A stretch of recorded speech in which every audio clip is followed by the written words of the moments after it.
আর্থিক ক্ষতির মুখে 2015 সালে বন্ধ হয়ে যায় রোম ঢাকা রোম রুটে বাংলাদেশ বিমানের ফ্লাইট। টিকিট সিন্ডিকেটের কারণে আর্থিক ক্ষতির মূল কারণ বলে মনে করা হয়। তবে দীর্ঘ 9 বছর পর ইতালি প্রবাসীদের দাবির মুখেই চলতি বছরের মার্চ থেকে আবারও এই রুটে সরাসরি ফ্লাইট চালু করে বিমান কর্তৃপক্ষ।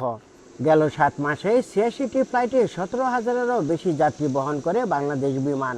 তবে প্রবাসীদের অভিযোগ, এখনও থেমে নেই টিকিট সিন্ডিকেট। এতে আবারও কার্যক্রম বন্ধের আশঙ্কা করছেন প্রবাসীরা। জড়িতদের বিষয়ে অভিযোগ পেলে ব্যবস্থা নেওয়ার আশ্বাস ইতালিতে নিযুক্ত বাংলাদেশের রাষ্ট্রদূতের। বিগত বারও এই সিন্ডিকেটের কারণে বিমান বন্ধ হয়ে গেছিল।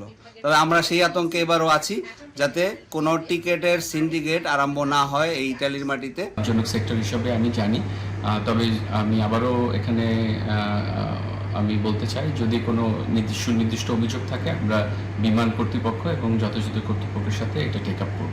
এদিকে বাংলাদেশ বিমানের জিএসএ ডিজিটালের কর্মকর্তা বলছেন, কম খরচে রোমের আশপাশ শহর থেকে যাত্রী এনে ঢাকায় পাঠানোর ব্যবস্থা করছেন তারা। এ নিয়ে যাত্রীরা বিমানের প্রশংসাও করছেন। Supplemento per avvicinarsi a Roma è di circa 120-150, dipende dalle casse del servizio, andata e ritorno per arrivare su Roma e poi volare su Dhaka. আসা যাওয়া করলাম, আমাদের কোনো সমস্যা হয় না এবং কি খাবারের বিভিন্ন আপ্যায়ন সবগুলোর মান ভালো ছিল।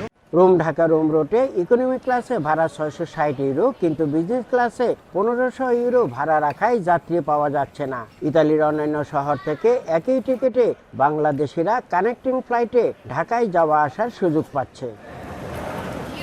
ইতালির রোম থেকে হাসান মাহমুদ, সময় সংবাদ।